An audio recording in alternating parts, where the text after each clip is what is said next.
This was the first project that we undertook, and we even replaced the toilet because, funny story, I went to use the restroom upstairs and I flushed the toilet, and then just a little bit later I heard like water running, kind of like gushing, and I was like, oh my gosh, what's going on?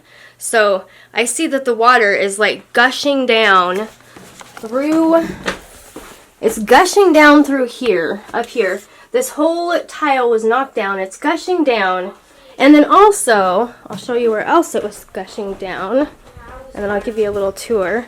It was also gushing down right up there.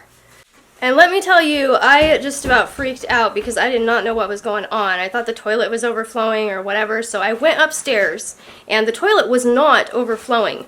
What had happened is that top tank, the upper tank, had like burst a leak or something, and it just continued to run because that tank was just leaking down. So with some quick thinking, I turned off the water to the toilet and avoided any more water leakage. And thank goodness it didn't do really too much damage or anything. But that was our first like, oh my gosh, like, we're in an old house. So let me show you around a little bit. I want to show you some things that we've done so far.